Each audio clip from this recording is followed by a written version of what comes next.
Bien, vamos a comenzar entonces con nuestro estudio para esta noche y vamos a orar al Señor para poner este tiempo en sus manos. Oremos. Señor, Padre bueno, de bondad y de misericordia, damos gracias por un día más que nos permite estar acá, congregados en tu nombre, Señor, para poder dedicarnos al estudio de tu palabra. Te pedimos, Señor, que al avanzar en el estudio de este libro precioso, Señor, que nos anima, que nos consuela y que nos presenta a Cristo como el Cordero que fue inmolado y vencedor en cada pasaje, Señor, en cada línea. Permítenos también, Señor, poder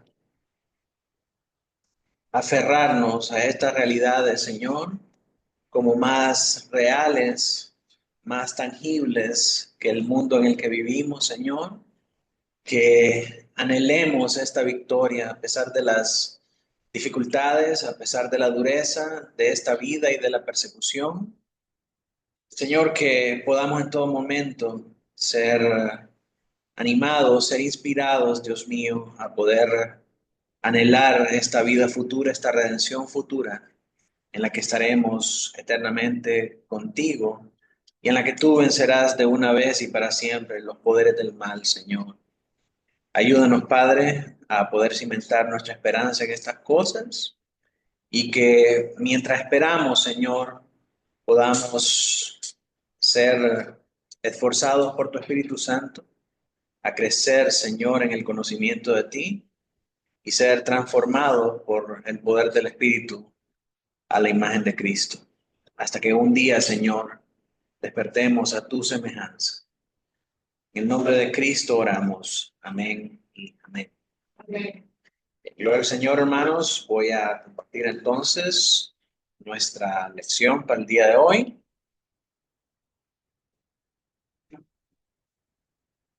No, ¿pueden ver la pantalla, hermanos?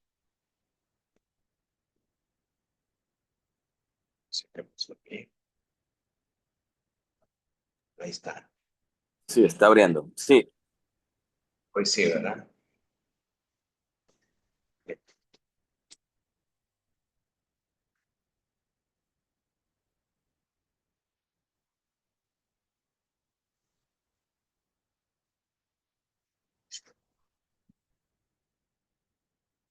Ok.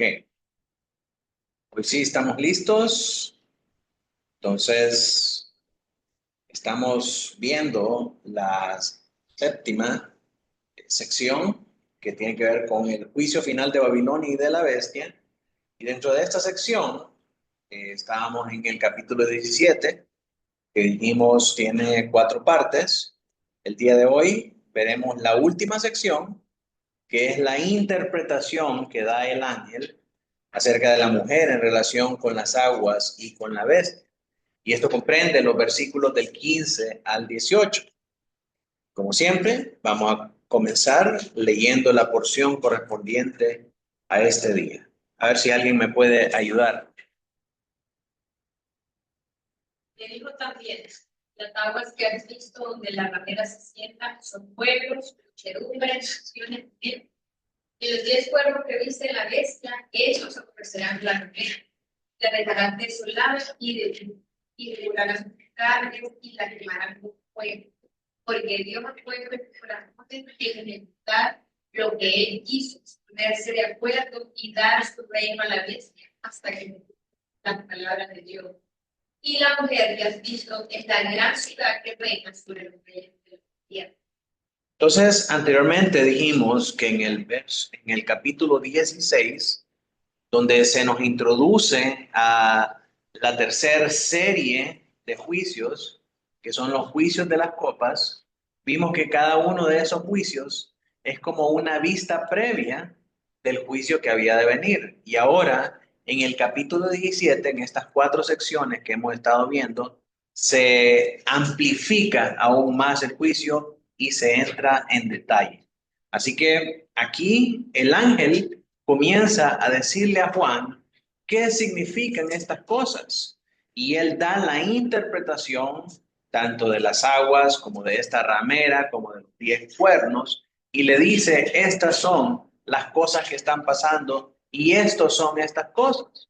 Así que en el estudio de hoy vamos a desarrollar cada uno de estos versículos viendo cuál es la interpretación que el ángel le da a Juan y cómo esa interpretación cabe en el resto de la narrativa que hemos venido estudiando acerca de estos juicios. El tema central acá, mis hermanos, es la derrota final de Babilonia, representada por esta mujer, y de los reinos de este mundo que inicialmente estaban alineados con Babilonia, pero ahora se le dan vuelta. Estaban alineados con Babilonia para ir y hacer guerra al Cordero, y ahora se le dan vuelta a Babilonia y van contra Babilonia, y resulta en su caída final.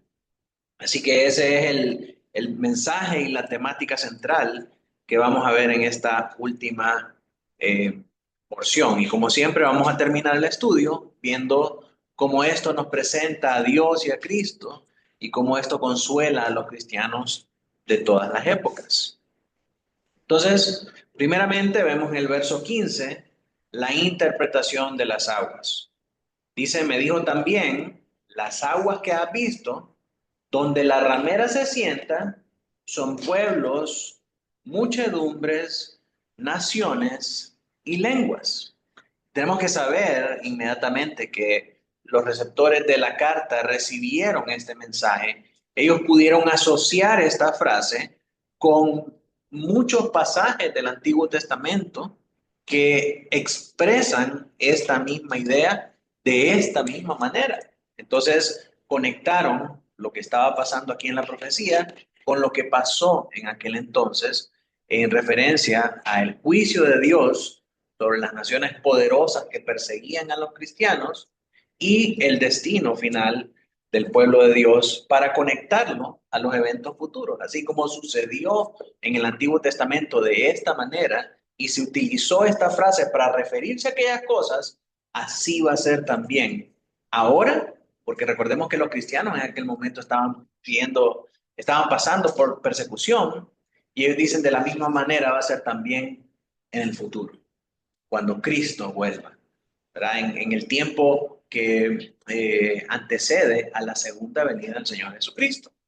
Entonces, el ángel interpreta las aguas donde se sienta la ramera, que ya vimos que es Babilonia, como pueblos, multitudes, naciones y lenguas. ¿Qué son las aguas entonces? Son los pueblos, las multitudes, las naciones y las lenguas.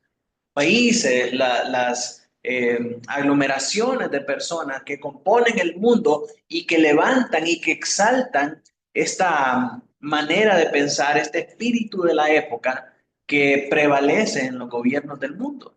¿Sí? Si estas ideologías no tuvieran tanta aceptación, no tuvieran una muchedumbre que las acuerpara, serían prácticamente irrelevantes para nosotros, para los gobiernos y para todos aquellos que tratan de imponerlas, ¿verdad? Y principalmente que tratan de perseguir a los cristianos en nombre de estas ideologías. Pero dado que hay una muchedumbre de personas que adoptan estas cosas y eso le da poder a los gobiernos, ¿verdad?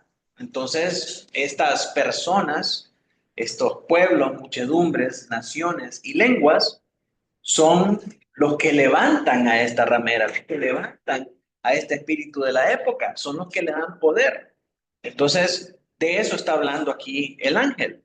Esas aguas donde se asienta la ramera son esos pueblos, multitudes, naciones y lenguas que aprueban, que promueven y que diseminan todos sus pensamientos y todo el vino de sus fornicaciones y su idolatría y su inmoralidad espiritual.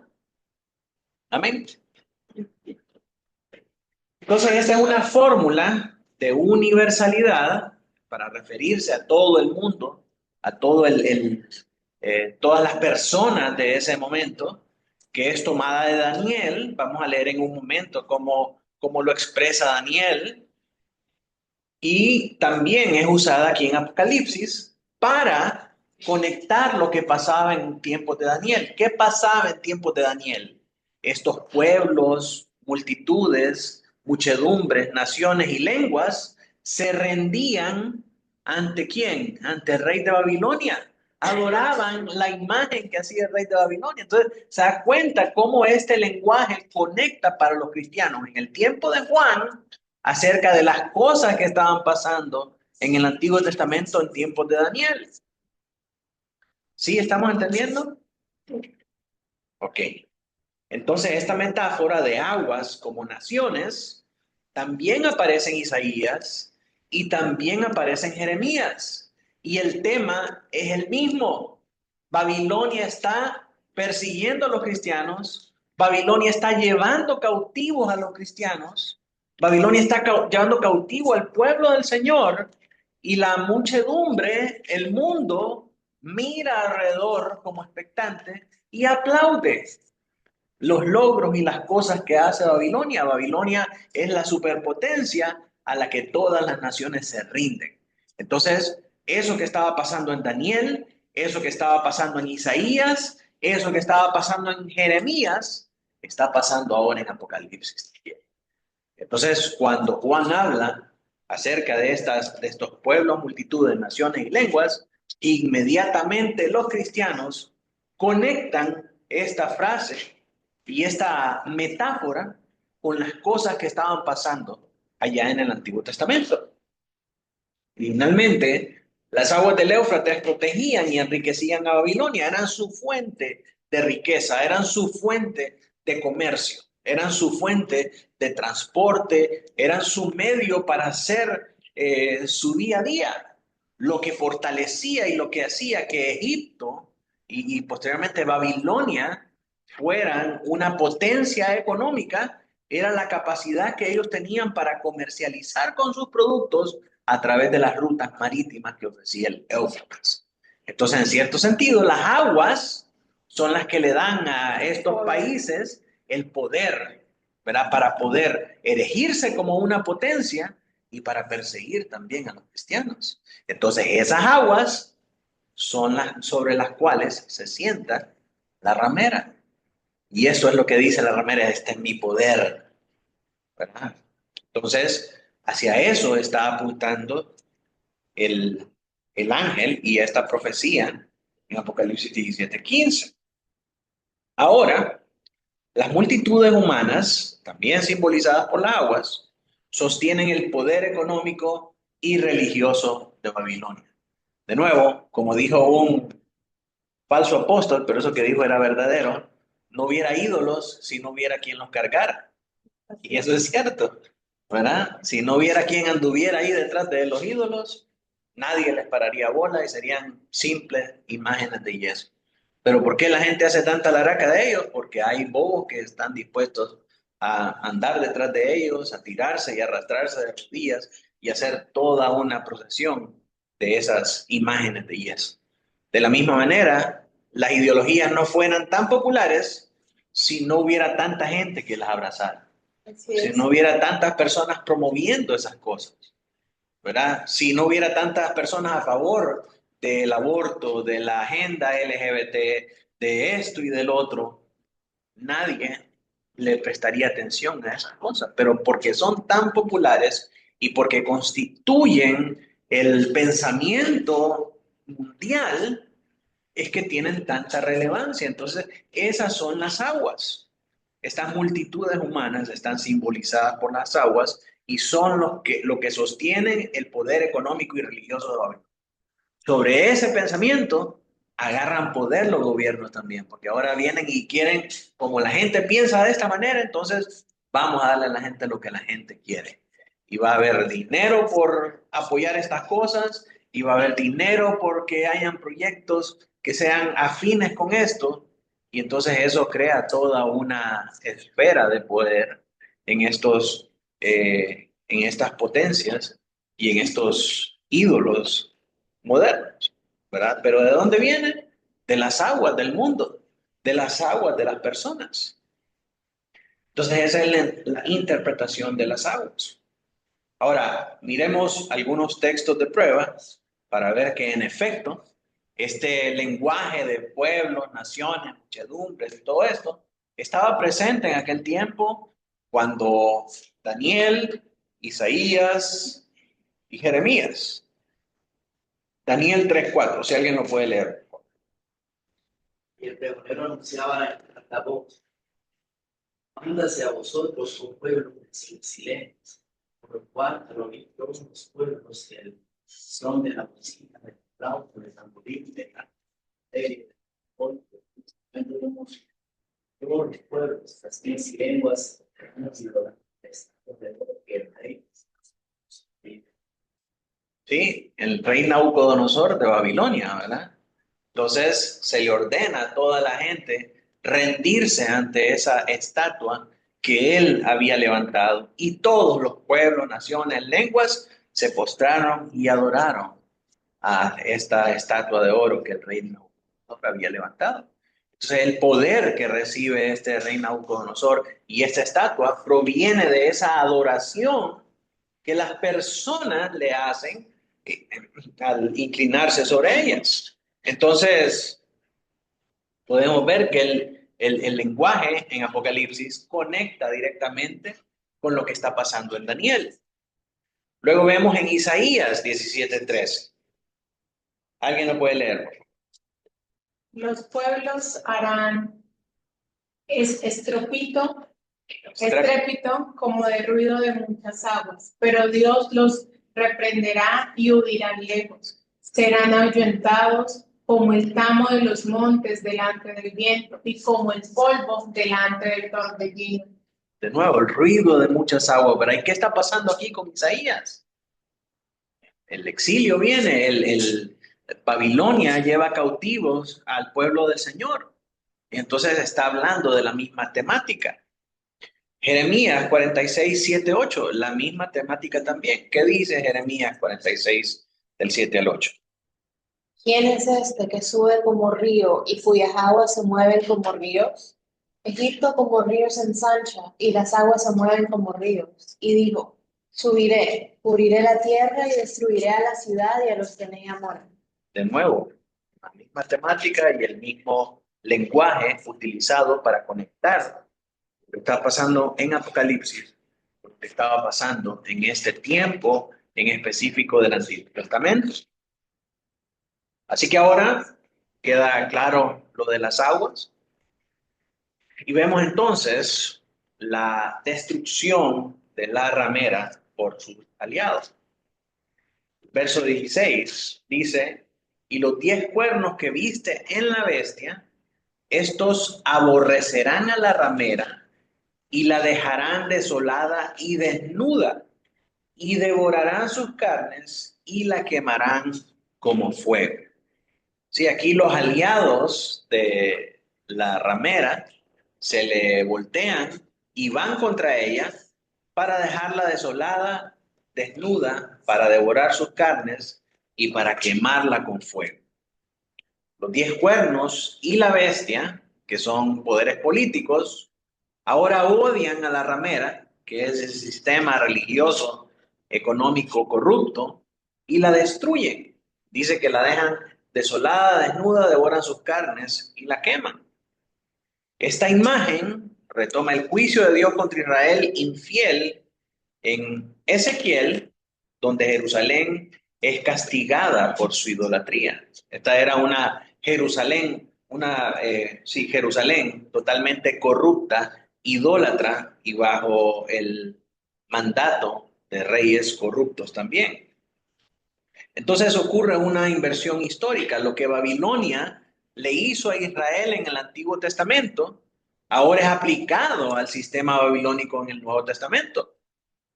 Es una guerra civil escatológica, donde los poderes políticos o reyes se vuelven contra ese sistema religioso económico de Babilonia, secando su apoyo, es representado por las aguas, de la misma manera que en Apocalipsis 16:12. Entonces ahora entendemos qué pasa en Apocalipsis 16:12 y que es explicado acá.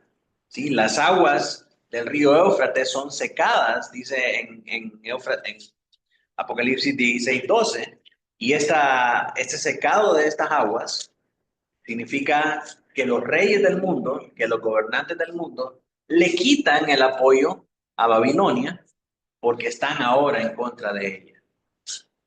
Miremos algunos textos de prueba. Ezequiel 23, del 25 al 29. Emilio, si lo puedes leer. Y pondré mi celo contra ti, y procederán contigo con furor. Te quitarán tu nariz y tus rejas, y lo que te quedare caerá a espada. Ellos tomarán a tus hijos y a tus hijas, y tu remanente será consumido por el fuego. Y te despojarán de tus vestidos, y te arrebatarán todos los adornos de tu hermosura. Y haré cesar de ti tu lujuria, tu fornicación de la tierra de Egipto. Y no levantarás ya más a ellos tus ojos, y nunca más te acordarás de Egipto.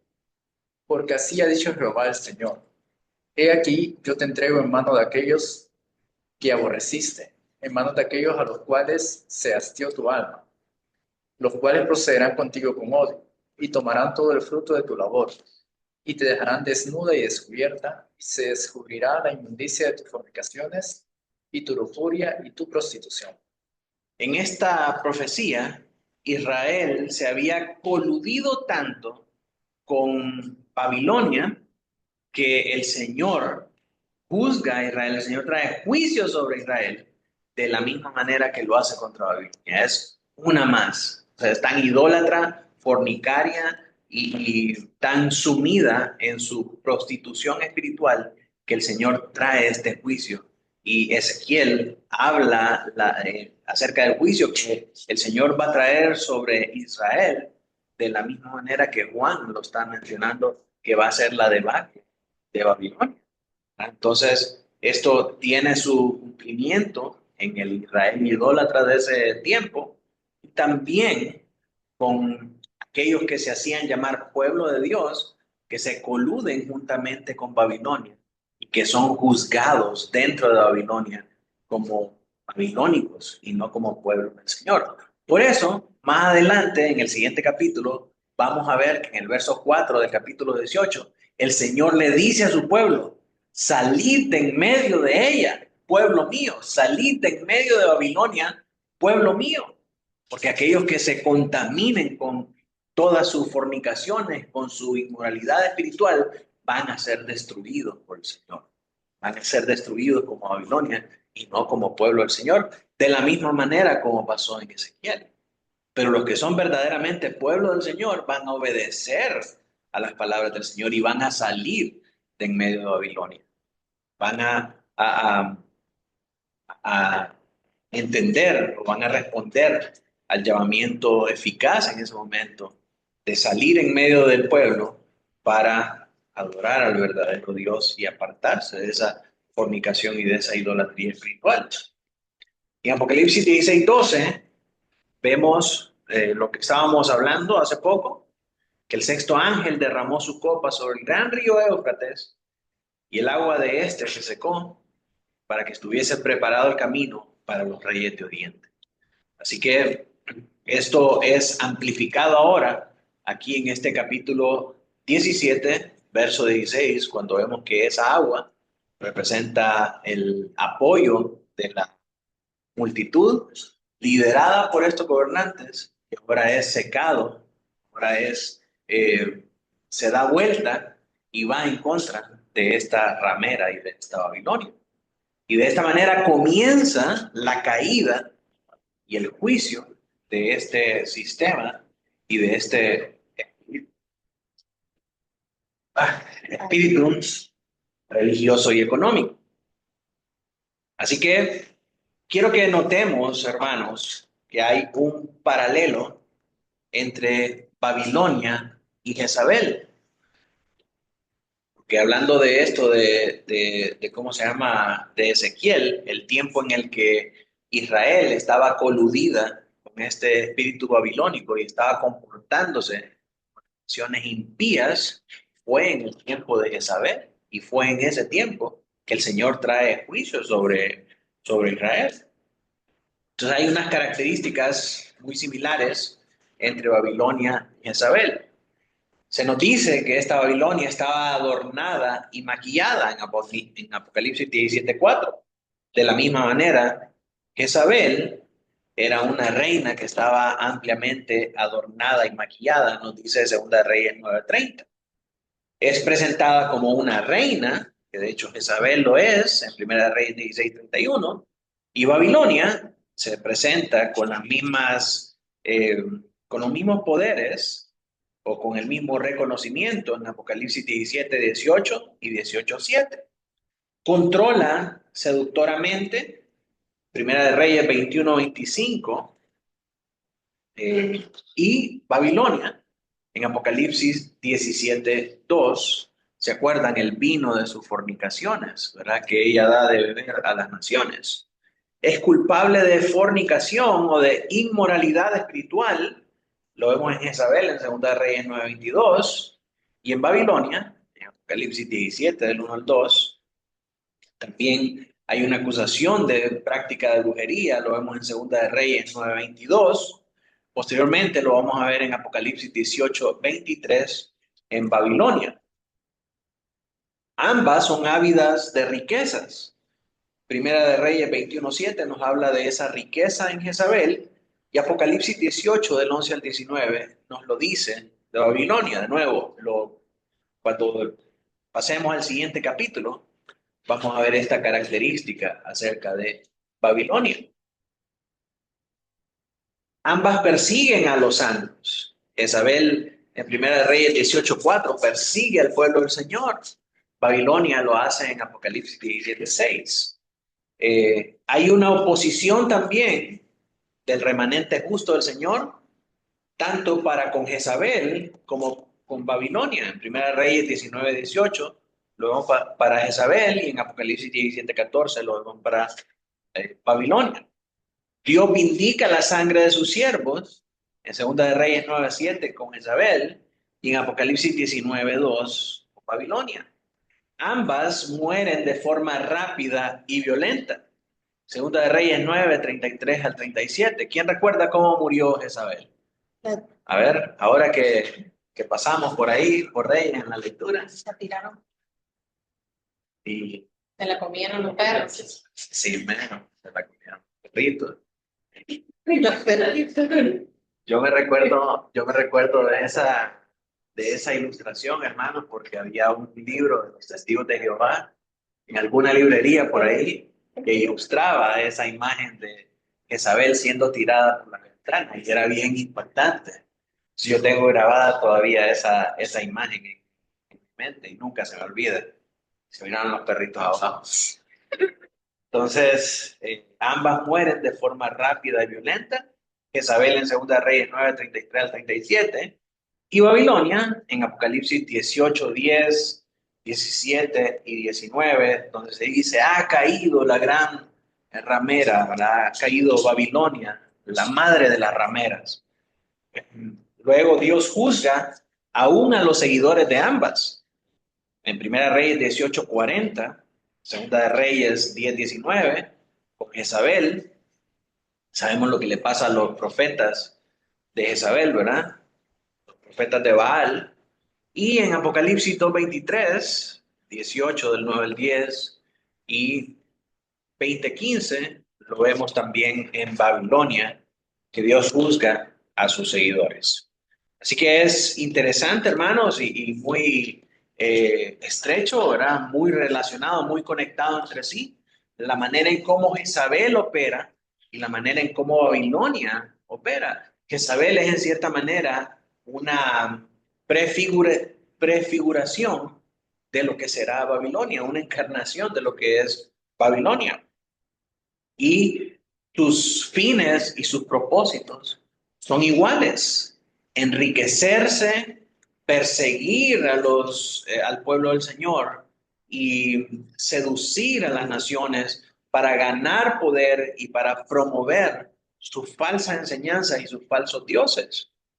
Y el final de ambas es el mismo. Al final, ambas mueren de manera rápida y violenta. Dios acaba con su reinado.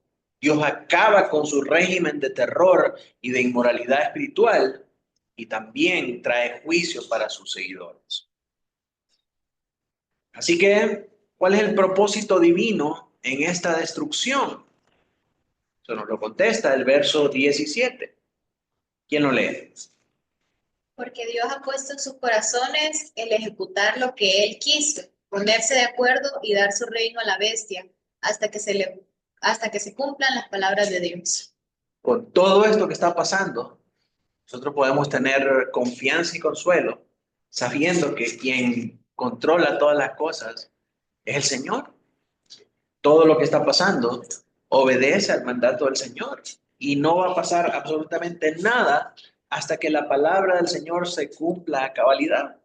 Y eso es un gran ánimo y consuelo, tanto para los cristianos de aquel momento como para nosotros el día de hoy, y así de la misma manera para los cristianos en el futuro.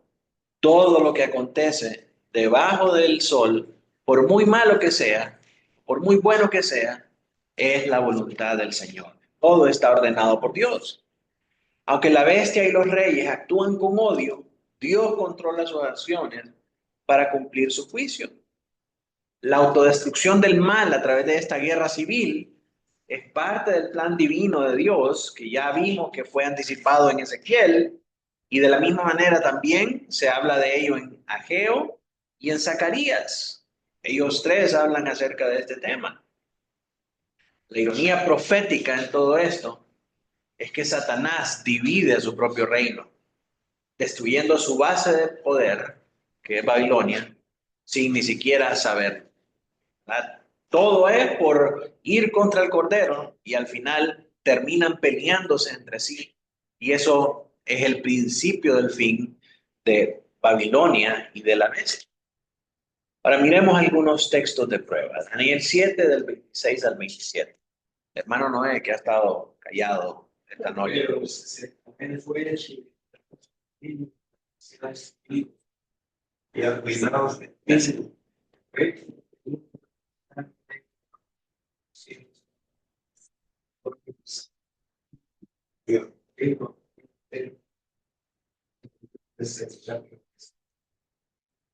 Amén. Vemos entonces, ¿verdad? Que el Señor es el que controla todo lo que está pasando ahí en el tiempo de Daniel. Y al final el Señor se levantará y le quitará el dominio a estos reyes malvados y van a ser destruidos y arruinados hasta el fin. Ezequiel 38:21. Hermanas por acá que han estado calladas también. Y entonces, y no te llamaré contra la espada, dice el Señor. La espada de cada cual será contra su enemigo. Sí, entonces ahí vemos más indicios acerca de esa guerra civil, ¿verdad? Que anticipa la caída de este régimen del mal. Geo 2:22. Y trastornaré el trono de los reinos y destruiré la fuerza de los reinos de las naciones. Trastornaré los carros y los que en ellos suben, y vendrán abajo los caballos y sus jinetes, cada cual por la espada de su hermano. Si el Señor dice que va a trastornar a todos estos reinos y va a hacer que la espada de uno se vuelva contra la espada del otro. Zacarías 14:13. Claudia. Y acontecerá en aquel día que habrá entre ellos hermanos, y otro. Trabará cada uno de la mano de su compañero y levantará su cabeza. Nuevo, vemos más evidencia acerca de esto. Y finalmente, el Señor Jesucristo dice en Marcos 3:26, y si Satanás se levanta contra sí mismo y se divide, no puede permanecer, sino que ha llegado a su fin. Entonces, esta es la manera, el modus operandi de Satanás. Comienza a dividirse entre él mismo, comienzan a tener pleitos de poder por la avaricia y por la maldad, y eso mismo sucede en el tiempo final, cuando los gobernantes se vuelvan en contra de esta Babilonia. Así que, finalmente, vemos Babilonia como un sistema universal. Verso 18 dice, y la mujer que has visto es la gran ciudad que reina sobre los reyes de la tierra. Y aquí hay un paralelismo también, porque así como los creyentes, así como el pueblo de Dios, es comparado con una ciudad, ¿qué ciudad es esa que representa a los creyentes? No, pero se le dice de una manera Ciudad celestial. en el Santa, Antiguo Testamento, ciudad en el santa. Antiguo Testamento, una sola palabra. Sion. Siones. Creído, Allá hermano, donde- ahí. Sí. Sí, los creyentes se comparan con Sion, la ciudad santa de Dios. Claro, aquí en el Apocalipsis también se habla acerca de la nueva Jerusalén, pero en todo el Antiguo Testamento, Sion es presentada para hablar acerca del lugar de la habitación de Dios en medio de su pueblo. Y esta Sion es un refugio para los creyentes, es donde Dios está, es la aglomeración de todos los santos. Entonces siempre a los santos, que son la novia del Cordero, se comparan con Sión, mientras que a todos aquellos seguidores de la bestia y de todo este sistema malévolo se compara con esta ciudad que reina sobre los reyes de la tierra, que es la ciudad de Babilonia, ¿verdad? La ramera es esa gran ciudad, Babilonia, que reina sobre los reyes de la tierra. Y en el capítulo 18, 23, leemos, luz de lámpara no alumbrará más en ti, ni voz de esposo y de esposa se oirá más en ti, porque tus mercaderes eran los grandes de la tierra, pues por tus hechicerías, ¿se acuerdan, verdad? Que vimos en la comparación de Jezabel con Babilonia, que eran acusadas de hechicerías, dice, por tus hechicerías fueron engañadas todas las naciones. Perdón, así que esta gran ciudad al final va a sucumbir bajo el juicio del Señor. Y esta Babilonia no se limita a Israel, a una Israel idólatra, ni a la iglesia apóstata, sino que abarca todo el sistema mundial de idolatría y opresor a lo largo de la historia.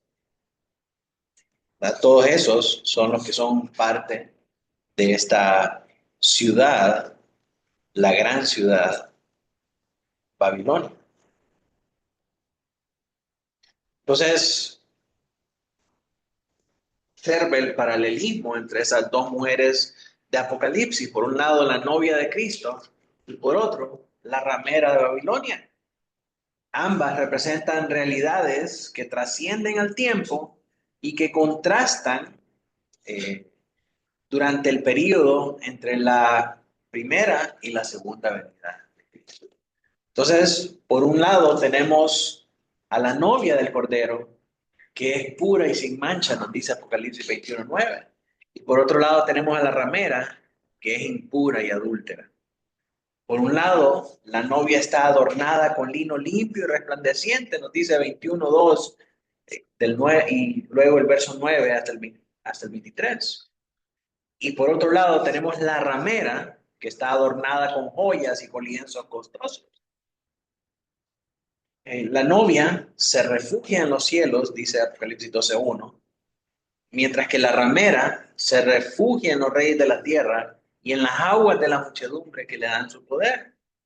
La novia es comparada con Sión en el capítulo 12:14 y en el 21:2, mientras que la ramera es comparada o es llamada Babilonia en el 17:3 y 18.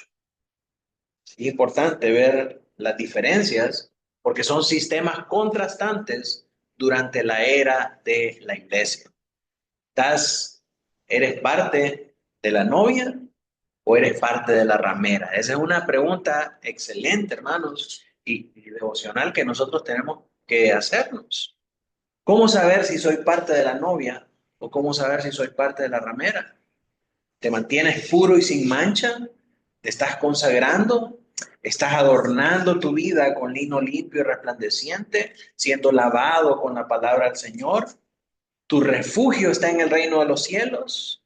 ¿Eres de ese pueblo santo de Dios congregado donde Él promete tener su presencia? ¿O eres impuro y adúltero? ¿Te adornas con joyas y lienzos costosos? Y eso, no vayan a venir el domingo que las hermanas no quieren usar aritos, ni vestidos, ni cosméticos, ¿verdad? No, esto se refiere a anhelar, a añorar las riquezas del mundo.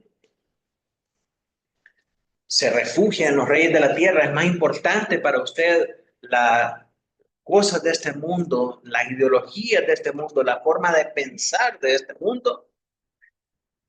Actúa como Babilonia.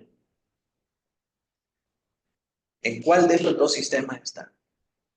¿En el de la novia o en el de la ramera? Mi hermanos, esa es una gran pregunta para meditar y para hacernos en todo momento. En conclusión, Apocalipsis 17 nos revela la caída de Babilonia, ese sistema mundano corrupto, y cae por sus propios aliados bajo el plan soberano de Dios. Es Dios al final el que trae juicio sobre Babilonia por medio de voltear a sus propios aliados en contra de ella. La ramera simboliza la idolatría y la presión económica religiosa, incluyendo a la iglesia apóstata y al Israel infiel, pero también al mundo pagano. Todos estos tres grupos integran Babilonia: la iglesia apóstata, la falsa iglesia, el Israel infiel, pero también el mundo pagano, el mundo con sus ídolos. Entonces, note por favor, porque algunas veces, o hay algunos grupos, ¿verdad?, que piensan en Israel como el pueblo santo de Dios, el pueblo escogido de Dios, la nación santa, y que allá en el Medio Oriente están todas las cosas sagradas y religiosas y todo eso. Pero en realidad ellos son parte del Israel infiel. Ellos son de hecho el Israel infiel, que rechazaron al Señor y por tanto el Señor los rechazó a ellos. El verdadero Israel, la simiente de Abraham, son todos aquellos que lo son por la fe. Todos aquellos que juntamente con Abraham creyeron en la promesa de la simiente prometida y ahora tienen vida en esa simiente. Pero este Israel nacional, este Israel que muchos consideran el pueblo santo, la nación política de Israel, es parte de ese Israel infiel que forma ahora parte de Babilonia, junto con la iglesia apóstata. ¿Cuál es la iglesia apóstata?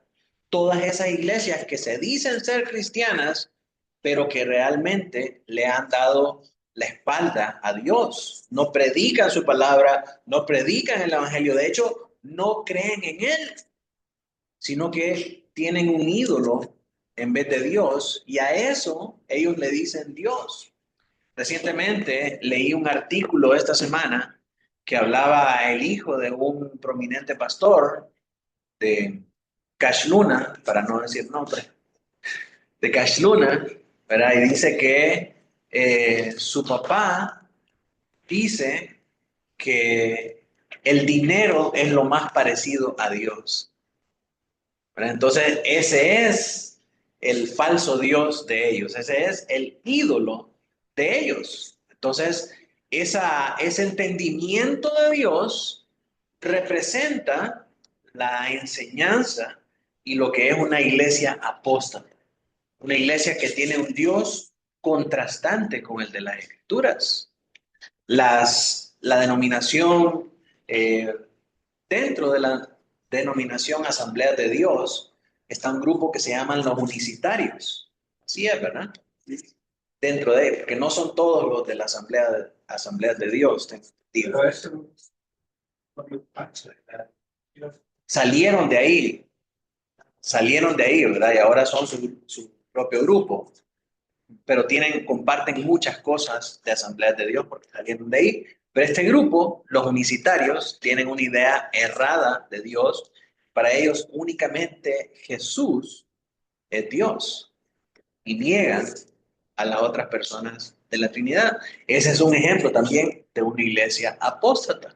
Cualquier iglesia que tenga una perspectiva diferente al Dios de la Biblia y predique otro mensaje ajeno al mensaje del Evangelio, ajeno al mensaje de la palabra de Dios, esa es una iglesia apóstata. Aunque le digan Dios te bendiga, aunque le digan hermano, aunque hablen con toda la jerga de cristiano, pero si ellos no creen en el Dios de la Biblia y no predican el mensaje de la Biblia, entonces son una iglesia apóstata y por lo tanto vienen a ser parte de esta Babilonia. También todas estas religiones paganas con ídolos y con dioses ajenos a Jehová, el único Dios vivo y verdadero, son parte de Babilonia. Hay un hombre que es antropologista.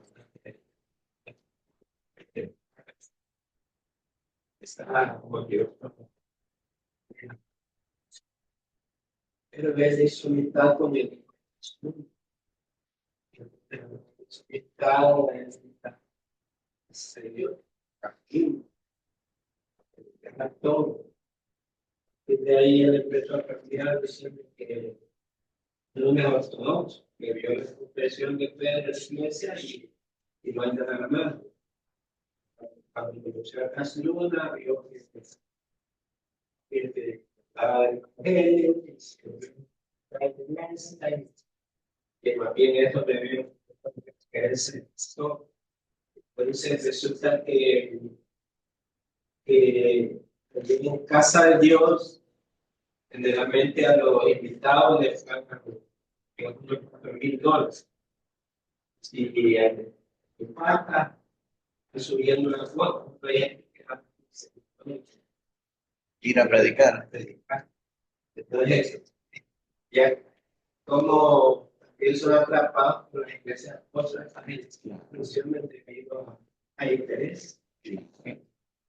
Paso, por ejemplo, otro muchacho, pastor, la denominación y ha encontrado política por el apoyo que le está dando la iglesia romana.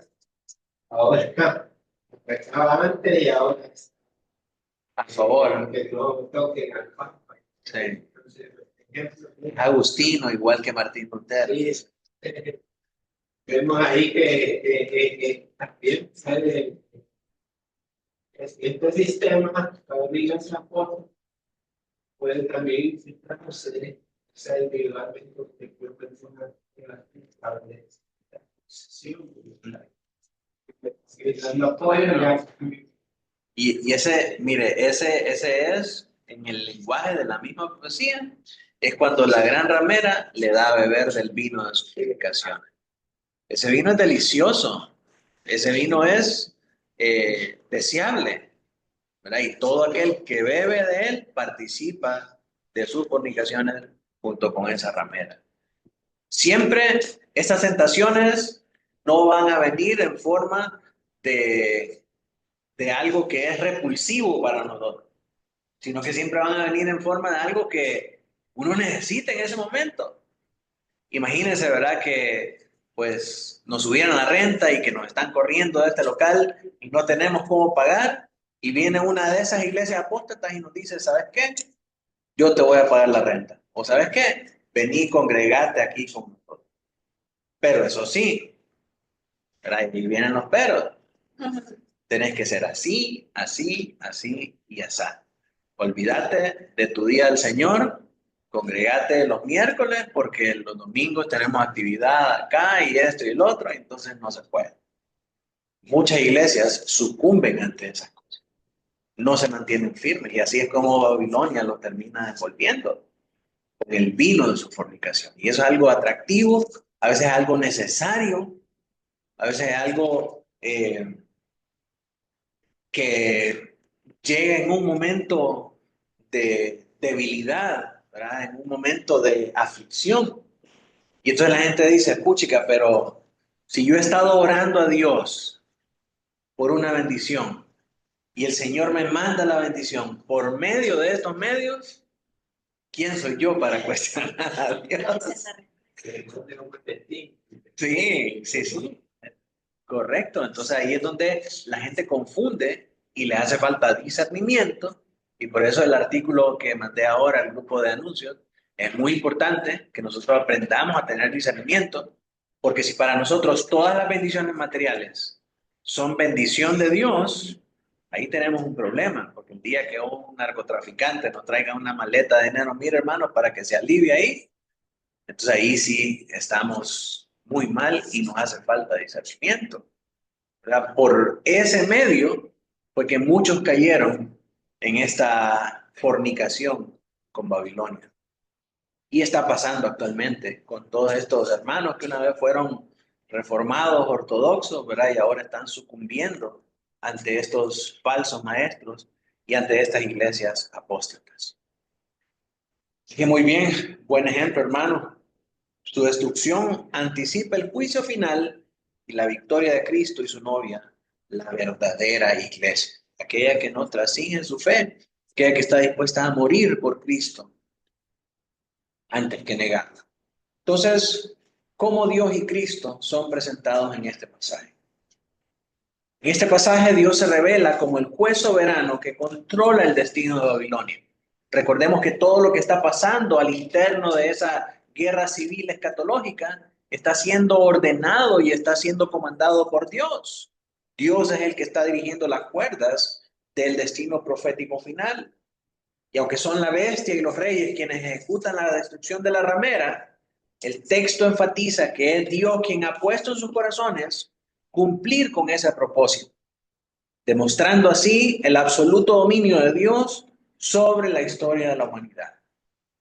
Cristo, por su parte, es presentado como el vencedor final, mientras los poderes terrenales se alzan contra él. Recordemos que los gobernantes se unen con Babilonia para ir y hacer guerra en contra del Cordero, y al final ellos terminan siendo vencidos. Ya está decidido que el Cordero triunfará. Esa guerra la tienen desde antes de salir, ya la tienen perdida. El contraste entre la ramera, que es el símbolo de la corrupción y el juicio, y la novia de Cristo, pureza y victoria, subraya el desenlace glorioso del plan divino. Además, la frase "hasta que la palabra de Dios se cumpla" confirma la fidelidad de Dios a sus promesas, recordando que toda profecía encuentra su cumplimiento en su tiempo. Este pasaje refuerza la verdad central de Apocalipsis. Aunque el mal parezca prevalecer, Dios y Cristo siguen reinando. Reinan con autoridad absoluta. Ahora, ¿cómo este pasaje consuela a los cristianos de todas las épocas?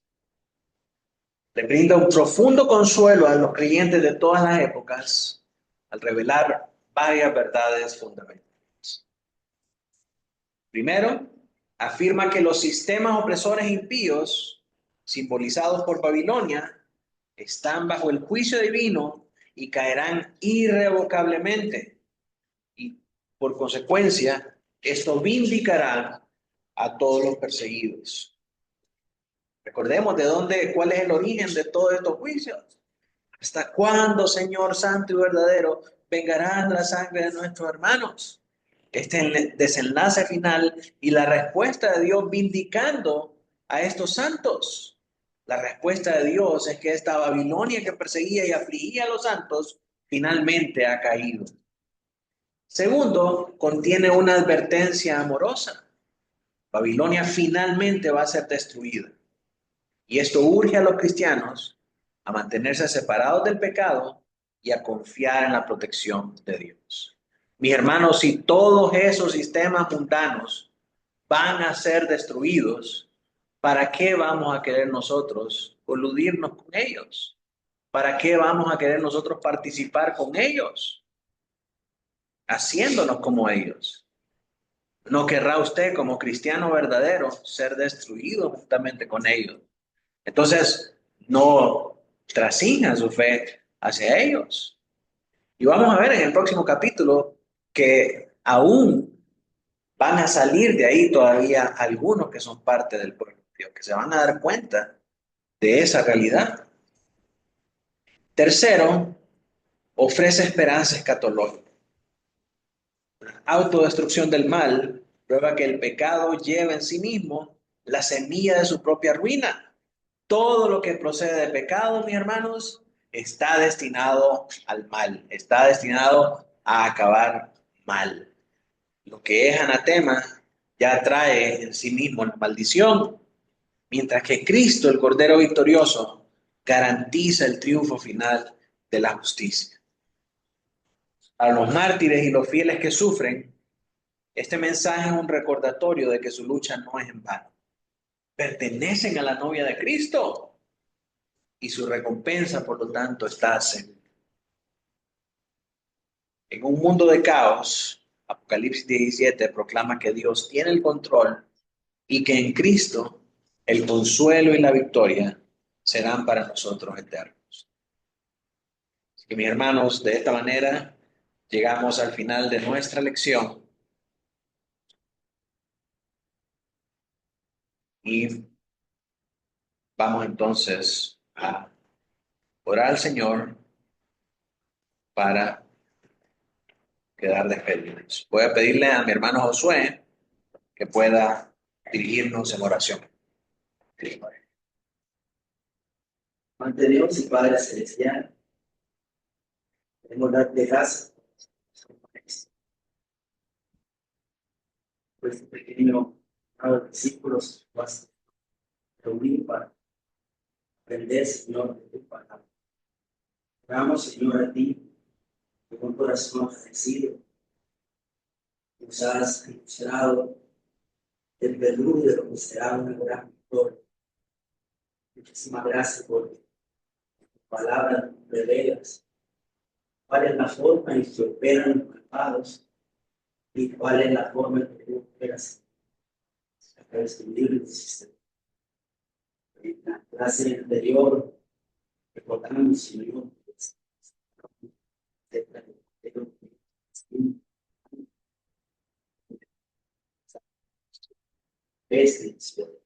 sobre todo aquellos gobiernos, imperios, y sobre aquellos deseos, Señor, atrayentes, fácilmente podían imaginar, pueblo de los cielos.